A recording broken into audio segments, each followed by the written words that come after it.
الحمد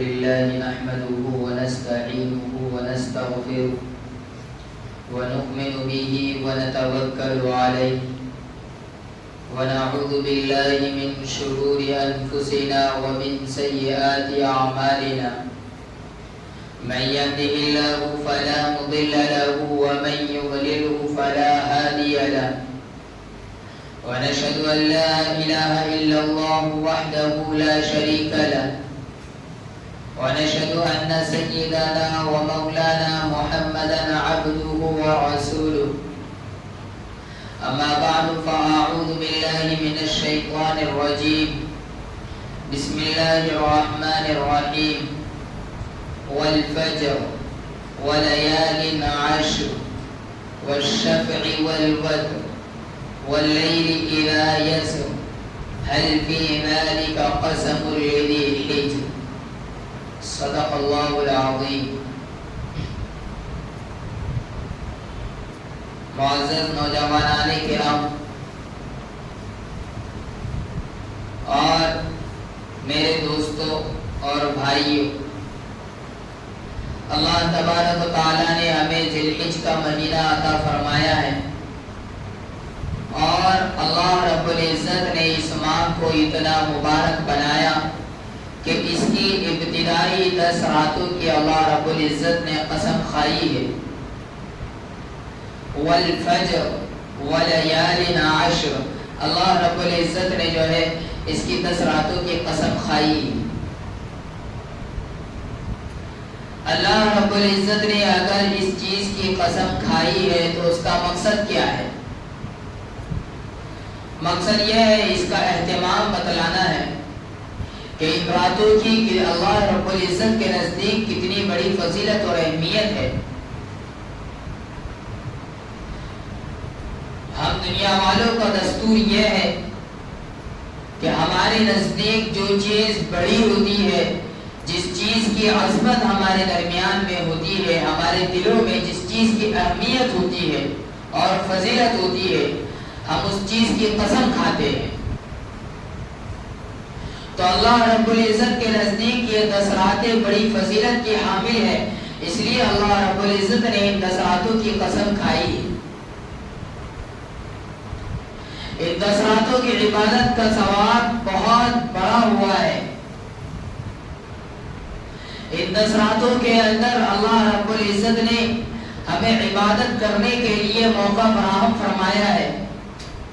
بہت سے خوش نصیب لوگ ہیں جو ان 10 راتوں کے اندر روزے رکھتے ہیں، جو ان 10 راتوں کے اندر نوافل کی کثرت کرتے ہیں، جو ان 10 راتوں کے اندر عبادات میں اپنے آپ کو لگائے رکھتے ہیں.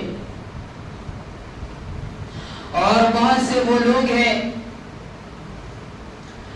جو اپنے آپ کو عبادات میں نہیں لگاتے، جو ان 10 راتوں کی فضیلتوں سے بہراور نہیں ہے، جو ان 10 راتوں کی فضیلتوں کو نہیں جانتے. لیکن جن لوگوں نے اس فضیلت کو جانا اور جن لوگوں نے اس فضیلت کے اوپر عمل کیا اور اس فضیلت کو حاصل کیا، تو اللہ رب العزت کل قیامت میں اس کا بدلہ عطا فرمائیں گے. اسی طریقے پر اللہ رب العزت نے اس ماہ میں ہمیں ایک بہت بڑی عبادت عطا فرمائی ہے. وہ عبادت کیا ہے؟ وہ عبادت کون سی ہے؟ اور وہ عبادت ہم کس کی پیروی میں کر رہے ہیں؟ وہ عبادت حضرت ابراہیم علیہ السلام کی ایک سنت ہے جو ہم تمام لوگ کر رہے ہیں. وہ خون کا بہانا ہے، اپنے نفس کی قربانی دینا ہے، اپنے محبوب چیز کو اللہ رب العزت کی راہ میں قربان کرنا ہے. ہم اگر اس تاریخ کا مطالعہ کرتے ہیں اور اس تاریخ کی ورق گردانی کرتے ہیں تو ہمیں پتہ چلتا ہے کہ ایک وقت وہ تھا کہ اللہ رب العزت نے حضرت ابراہیم علیہ السلام کو خواب میں بشارت دی. خواب میں اللہ رب العزت نے یہ بات اللہ رب العزت نے حضرت ابراہیم علیہ السلام کو بتائی کہ ابراہیم علیہ السلام اپنے بیٹے حضرت اسماعیل علیہ السلام کو ذبح کر رہے ہیں. حضرت اسماعیل علیہ السلام آپ کے نور نظر ہے، لختے جگر ہے، ایک ہی بیٹے تھے، اور حضرت ابراہیم علیہ السلام کو اپنے اس بیٹے سے خوب محبت تھی. لیکن جب اللہ رب العزت نے خواب میں بتایا کہ آپ اپنے اس بیٹے کو ذبح کر رہے ہیں، خواب ہم بھی دیکھتے ہیں اور خواب انبیاء کرام علیہ السلام نے بھی دیکھا ہے، لیکن انبیاء کرام علیہ السلام کا جو خواب ہوتا تھا وہ اللہ رب العزت کی طرف سے وحی ہوتی تھی، یعنی اس پر ان کو عمل کرنا ہوتا تھا. اب جب خواب دیکھ لیا تو حضرت ابراہیم علیہ السلام نے اپنے بیٹے حضرت اسماعیل علیہ السلام کو بلا کر فرمایا کہ اے میرے بیٹے، یا بنی انی ارا فی المنام انی اذبحک فانظر ماذا تری. اے میرے بیٹے، میں نے خواب دیکھا ہے اذبحک کہ میں تجھے ذبح کر رہا ہوں. فانظر، غور و فکر کر لے، سوچ لے، ماذا تری، تیری کیا رائے ہے، اس سلسلے میں تو کیا چاہتا ہے. لیکن چونکہ مشورہ کرنے والے بھی اللہ کے نبی تھے اور جس شخص سے مشورہ لیا جا رہا تھا، جو بیٹے تھے، وہ بھی آگے چل کر اللہ رب العزت کے نبی بننے والے تھے. حضرت اسماعیل علیہ السلام نے جب اپنے باپ کی اس بات کو سنا تو فرمایا یا ابت افعل ما تؤمر ستجدنی انشاء اللہ من الصابرین. اے ابا جان، افعل ما تؤمر، جس کا آپ کو حکم دیا گیا ہے اللہ رب العزت کی طرف سے، آپ اس کام کو کر گزریے. اور رہی بات میری، ستجدنی، ان قریب آپ مجھے پائیں گے انشاءاللہ. اگر اللہ رب العزت کی مشیت شامل حال ہوئی تو میں صبر کرنے والوں میں سے رہوں گا، اس لیے کہ میرے گلے پر چھری چلنا ہے اور مجھے اس میں صبر کرنا ہے. اور یہ اللہ رب العزت کی طرف سے آزمائش ہے، یہ اللہ رب العزت کی طرف سے امتحان ہے، اور اس امتحان میں والد کو بھی کامیاب ہونا ہے اور بیٹے کو بھی کامیاب ہونا ہے. اس لیے کہ اللہ رب العزت نے آگے چل کر حضرت اسماعیل علیہ السلام کو بھی نبی بنانا ہے، اور ابراہیم علیہ السلام کو تو اللہ رب العزت نبی بنا چکے ہیں. اب ہوا یہ کہ ابراہیم علیہ السلام اپنے بیٹے کو لے کر چل دیے اور اس جگہ پر پہنچے جہاں پر قربانی کرنا تھا. قربانی کرنے کے لیے حضرت ابراہیم علیہ السلام نے اپنے اس لخت جگر کو لٹایا تو اسماعیل علیہ السلام نے فرمایا کہ ابا جان، مجھے آپ پیشانی کے بل لیٹا دیں، اس لیے کہ اگر میرا چہرہ آپ کے سامنے ہوگا اور آپ چھری چلائے گی تو باپ کے دل میں جو بیٹے کی محبت ہوتی ہے وہ محبت آپ کو چھری چلانے سے روک سکتی ہے. اس لیے آپ مجھے پیشانی کے بل لیٹا دیں. اور قرآن کریم نے اس واقعے کی منظر کشی بھی انہی الفاظ میں کی ہے، فلما اسلم وتلہ للجبین.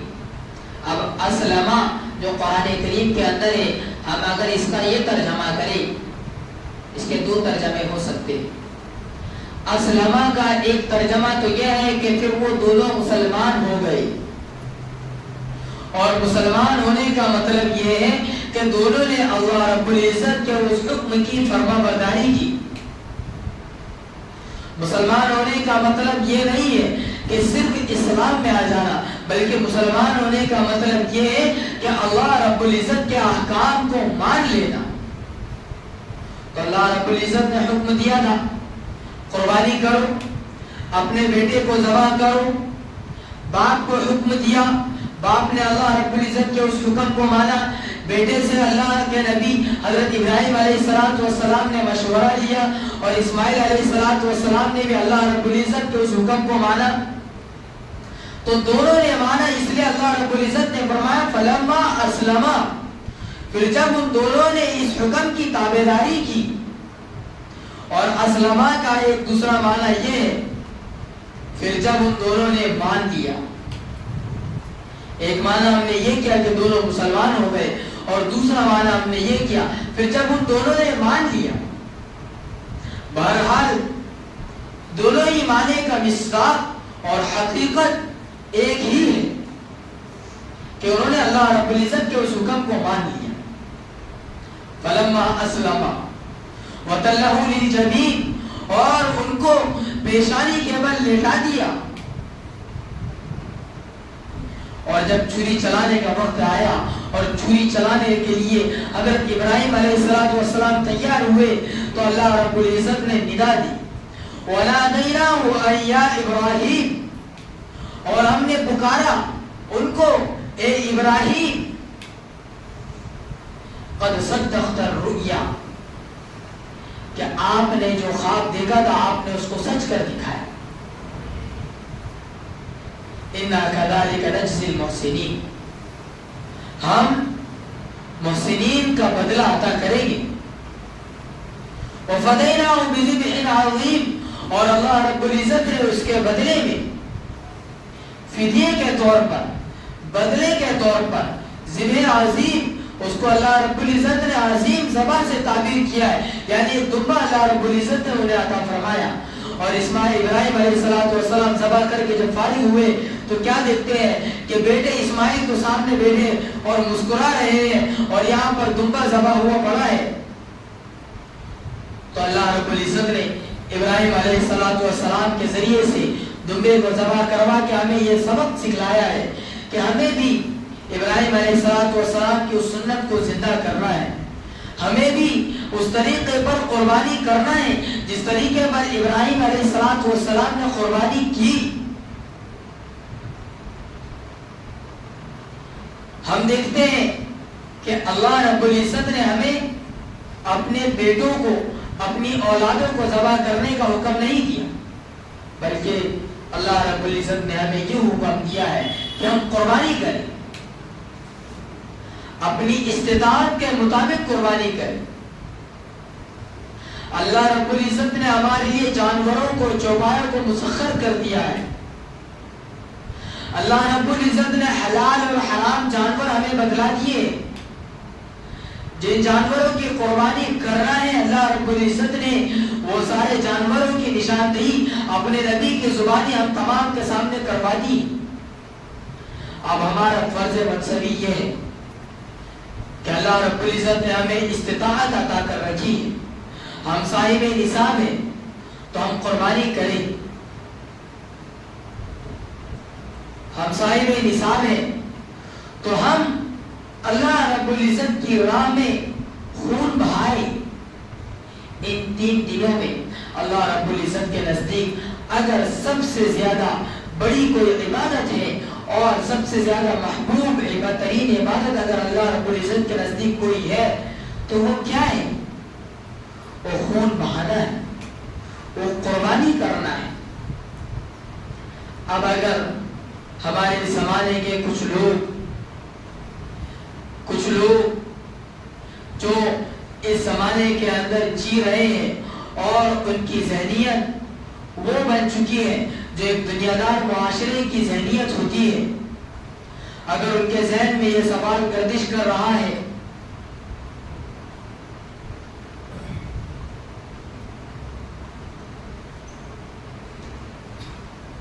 کہ ہزاروں جانوروں کو قربان کر کے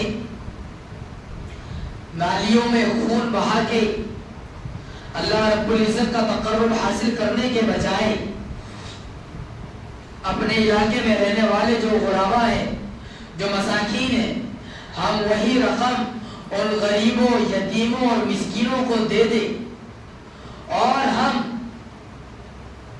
اس نیکی کے ذریعے سے، ان کی مدد کے ذریعے سے اللہ رب العزت کا تقرب حاصل کریں اور قربانی نہ کریں، تو یہ سوچ اور یہ ذہنیت اللہ رب العزت کے اس حکم کی خلاف ورزی ہے۔ اللہ رب العزت کو ہم سے زیادہ، ہمیں جو دماغ اور جو ذہن اور جو سوچ دی گئی ہے وہ سب اللہ رب العزت کی طرف سے عطا کرتا ہے، تو کیا اللہ رب العزت کو نہیں معلوم کہ ہم جانور کو ذبح کر رہے ہیں تو اس کے اندر ہمارے جانوروں کا جانی نقصان ہے اور ہمارا مالی نقصان ہے؟ کیا اللہ رب العزت کو یہ بات نہیں معلوم؟ اگر اللہ رب العزت کو یہ بات معلوم ہے تو پھر اللہ رب العزت نے کیوں حکم دیا ہے؟ آپ دیکھیے تو کہ اللہ رب العزت نے تو اپنی اولاد کو ذبح کرنے کا حکم دیا تھا، لیکن پھر اللہ رب العزت نے اس اولاد کے بدلے میں دمبے کو ذبح کروا کے یہ بتلا دیا کہ جتنے لوگ قربانی کریں گے، جتنے لوگ جانوروں کو ذبح کریں گے تو وہ ایسا ہے گویا کہ انہوں نے اپنی جانوں کی قربانی دی۔ تو ہماری جان ہمارے نزدیک، ہمارے ماں باپ کے نزدیک اور اللہ رب العزت کے نزدیک جتنی بڑی قیمتی ہے، تو وہ جو جانور ہم نے ذبح کیا ہے اس کی قیمت بھی اللہ رب العزت کے نزدیک اتنی ہی بڑی ہے۔ اس سلسلے میں ایک چھوٹا سا واقعہ مختصراً عرض کر دوں اور اپنی بات کو ختم کروں۔ مولانا رومی رحمۃ اللہ علیہ یہ واقعہ بیان کرتے ہیں کہ پرانے زمانے کے اندر ایک دستور تھا کہ کوئی بھی آدمی بادشاہ کے دربار میں حاضر ہوتا تو وہ ہدیے اور تحفے لے کر جاتا اور بادشاہ کی خدمت میں پیش کرتا۔ اگر بادشاہ اس کا ہدیہ قبول کر لیتا تو اسے بادشاہ کا تقرب مل جاتا، اور اگر بادشاہ اس کے ہدیے کو قبول نہیں کرتا تو اسے بادشاہ کا تقرب نہیں ملتا۔ تو اس زمانے کے اندر ایک گاؤں کے رہنے والے ایک آدمی نے یوں سوچا کہ میں بادشاہ سے ملاقات کرنے جاؤں گا اور اسے کوئی ہدیہ یا تحفہ، کوئی نذرانہ پیش کروں گا۔ تو اس نے اپنی بیوی سے مشورہ کیا کہ بادشاہ سے ملنے جا رہا ہوں تو کیا چیز نذرانے میں پیش کروں۔ بیوی نے مشورہ دیا کہ ہم گاؤں کے رہنے والے لوگ ہیں، ہمارے گھر میں جو پانی ہے اور جو مٹکا ہے یہ تازی ہوا کے ذریعے سے یہ پانی ٹھنڈا ہوتا ہے اور صاف اور شفاف گاؤں کا پانی ہے، بادشاہ کو ایسا پانی کہاں میسر آتا ہوگا، اس لیے یہ ٹھنڈا اور میٹھا پانی آپ بادشاہ کی خدمت میں لے کر جائیں۔ اب چونکہ اس زمانے کے اندر ایسی کوئی استھتی نہیں تھی کہ گاڑی اور موٹر سائیکل وغیرہ کے ذریعے سے کہیں ایک جگہ سے دوسری جگہ سفر کیا جا سکے، پیدل چلا جاتا تھا، اسی طریقے پر اونٹوں پر سفر کیا جاتا تھا۔ تو یہ آدمی اپنے گھر سے وہ مٹکا لے کر اپنے سر پہ رکھ کر اپنے اس گاؤں سے بغداد کی طرف چل پڑا۔ اب اسے بغداد پہنچنے میں کئی دن لگ گئے۔ اب راستے میں اڑنے والا گرد و غبار اس مٹکے کے اوپر لگتا گیا، بغداد شہر پہنچنے تک کے تو وہ مٹکا بالکل گرد آلود ہو گیا، غبار آلود ہو گیا، اس کے اوپر بہت زیادہ مٹی جم چکی تھی اور اندر کا جو پانی تھا وہ سڑ چکا تھا، اس لیے کہ کئی دن گزر چکے تھے۔ اب وہ وہی مٹکا لے کر بادشاہ کے پاس پہنچ چکا۔ بادشاہ نے مٹکا دیکھا، اس آدمی سے دریافت کیا کہ کیا ہے؟ کہا کہ بادشاہ یہ آپ کی خدمت میں میں یہ مٹکا لے کر آیا ہوں اور اس گھڑے کے اندر ہمارے گاؤں کا صاف شفاف میٹھا پانی ہے جو آپ کے یہاں تو نہیں ہوتا ہوگا۔ بادشاہ نے کہا کہ مٹکا کھولو۔ نوکروں نے جب مٹکا کھولا تو اس کی بدبو اس پورے دربار میں پھیل گئی۔ مٹکے کے اندر جو پانی تھا وہ سڑ چکا تھا، اس کی بدبو پورے دربار میں پھیل چکی تھی۔ تو بادشاہ نے کہا کہ اسے بند کر دو، سے بند کر دیا اور حکم دیا کہ ایک گھڑا اتنا ہی بڑا بھر کر اشرفیوں سے اس آدمی کو دے دو. اس آدمی کو گھڑا بھر کر جو اشرفیت دے دی گئی اور بادشاہ نے اس پانی کی تعریف کی کہ ماشاءاللہ کافی اچھا میٹھا اور صحت مند آپ نے پانی لایا ہے اور ہمارے تو ایسا پانی میسر نہیں آتا. اور نوکر کو کہا کہ اسے لے کر جاؤ اور اپنے محل کے قریب سے جاؤ اور راستے میں جو دریائے دجلہ پڑتا ہے اسے راستے میں وہاں سے لے کر جاؤ اور دریائے دجلہ کا اسے پانی پلاؤ. نوکر نے اسے لے کر گیا اور دریائے دجلہ کے قریب لے کر گیا اور اسے دریائے دجلہ کا پانی پلایا. اس نے دیکھا کہ دریائے دجلہ کا پانی تو بہت صاف اور شفاف ہے اور خوب میٹھا پانی. اس وقت اس کے دماغ میں آیا کہ میں نے جو پانی لے کر گیا تھا اس پانی سے کئی گنا زیادہ افضل تو یہ پانی ہے جو یہاں پر دریا میں بہ رہا ہے اور بادشاہ کے محل سے بالکل قریب ہے اور یہ تو بالکل صاف ہے اور میرا پانی تو گندا تھا, بدبودار تھا اور اس پر غبار تھا. اس کے بدلے میں مجھے بادشاہ نے ایک گھڑا بھر کر اشرفیہ دی. ایسے ہی ہم اللہ رب العزت کی حضور میں جو قربانیاں پیش کر رہے ہیں, جو اعمال پیش کر رہے ہیں وہ ایسے ہی ہے, غبار آلود ہے, سڑے ہوئے ہیں, ان میں سے بدبو آ رہی ہے اور ہم یہ سمجھ رہے ہیں کہ ہم جو قربانی پیش کر رہے ہیں, ہم جو عبادات اللہ رب العزت کے حضور پیش کر رہے ہیں یہ ایسی ہے کہ اس جیسی عبادت کسی اور کی نہیں, ہم یہ سمجھ رہے ہیں. لیکن اللہ کے حضور اس سے کئی گنا زیادہ اچھی اور افضل ترین عبادتیں موجود ہیں. لیکن پھر بھی قربان جائیے اس مالی کے دو جہاں پر جو ہمارے اس سڑی ہوئی اور اس غبار آلود مٹکے کی طرح ہماری عبادتوں کو اللہ رب العزت قبول کر رہا ہے اور اس کے بدلے اللہ رب العزت ہمیں بڑھ چڑھ کر دے رہا ہے.